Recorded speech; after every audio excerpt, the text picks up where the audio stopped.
I'm testing and coming up with a lot of results that sound more like Donald Duck than Rod Walker. So let's see how this goes. It's time to start looking at Gaia Reiki, the two component parts, and analyzing a little bit more carefully what is the relevance of one to the other.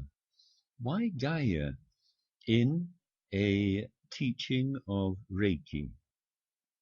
To start with a conclusion in very, very few words, one word would be interconnection. When we look at Reiki, we understand that we are the result of energy that is divine. We depend upon it. It is what produces us. It is what heals us. It is what provides us with equilibrium, what actually provides us with everything we need to enjoy this miracle of life. It's everything. Many people call it God. Some call it the Great Spirit. It doesn't matter what you call it. It is the same phenomenon. It is overarching, omnipotent intelligence. That is the point. Now, going to Gaia, what is that? Gaia started off as a hypothesis, a scientific hypothesis in the 1960s by a man, a scientist from Britain called Dr. James Lovelock.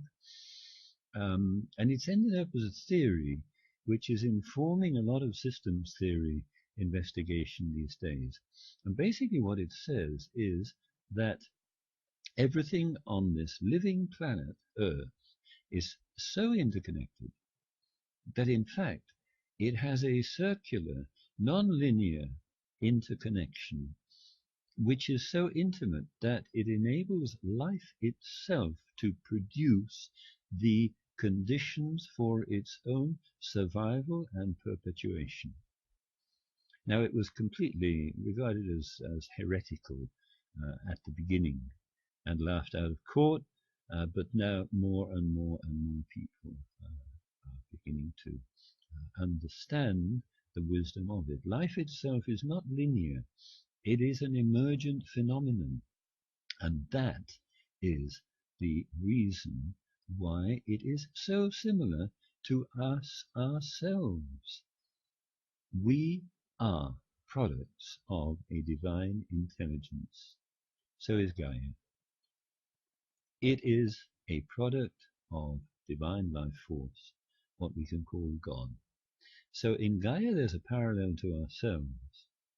Now, there are other more mundane reasons as well, which I'd like to explain. One is that our civilization has basically, in the last 2,000 years, lost the plot.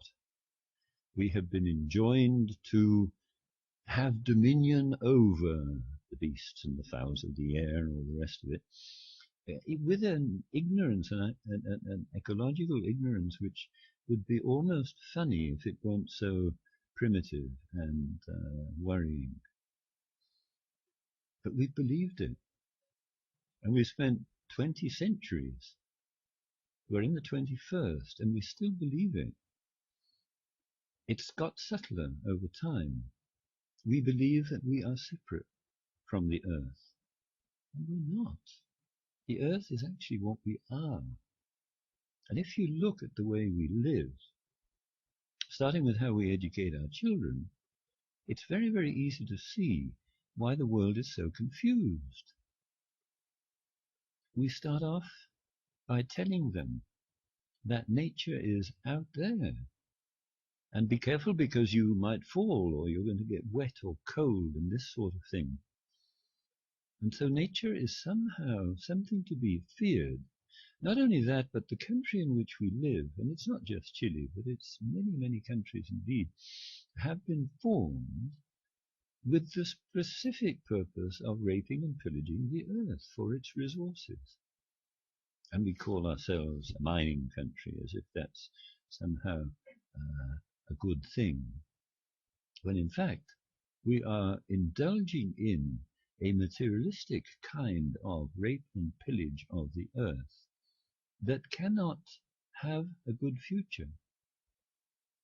because it's a complete lack of respect for the source of our own life. And you can see it even in concrete terms. We need good air, we need good earth, we need good water, we need energy which is on reasonable levels. There shouldn't be excess in any of these areas, and yet common sense has been thrown out of the window over time. And what's been installed in its place is an ecological ignorance which is absolutely amazing. Individually, we're extremely intelligent, but as a species, once we are collectively manipulated, we are capable of behavior of such stupidity that it would be ludicrous if it weren't so serious.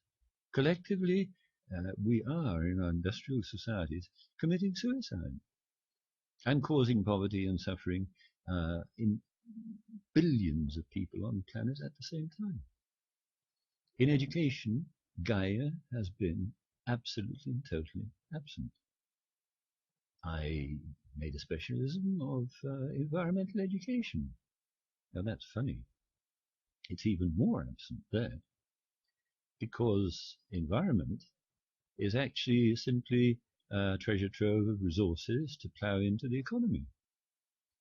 And I think here one needs to be careful not to concentrate too much on the bad news, and one needs to look realistically at what is actually happening and what one should be doing. If one remembers that the process of life which has brought us evolutionarily to this juncture has been going on for 3,000 million years, it's probably sobering to understand that we haven't actually had this concept of Gaia, of an Earth spaceship wandering through space alone, practically, solar system and Milky Way, for longer than 50 years. It was 1967 that the first photographs were taken of Earth from space. Now that is nothing. We are, if we were chickens, okay, in future we shall be eagles. We will soar and reach heights that right now we can only begin to dream of. But at this very moment, we are inside the shell, not even beginning to peck at the shell to get out of it. Our own ignorance needs compassion. We've got such a long way to go, but we're moving. We know we're moving fast because we can see awareness of all kinds is burgeoning today. It's expanding as never before, and that is amazing. That is going to continue. It's not going to stop. So let's be kind to ourselves and not simply criticize. And there's another point as well. It's not other people's fault or responsibility. The only responsibility for any person who's a manifestation of this divine Reiki intelligence is me. That's where it begins. That is where we have to work, and that is where it is most important of all to hold Gaia close, not just in our hearts, which can be a little bit too vague. No, in our heads as well, in our actions, in the concrete way, what we do with hands and feet, make sure is always there. And that's the reason for the relevance of Gaia in Gaia Reiki. We walk on the earth, we touch it, we never lose sight of it. And when we ask for the presence of divine energy, we understand that it needs to be present, not just in the human being, but in the connection between the human being and the earth. That completes the cycle. That makes the wholeness, and that creates the well-being on all levels of our experience of this miracle we call walking the earth today. That's all for now. We'll be continuing sometime very soon.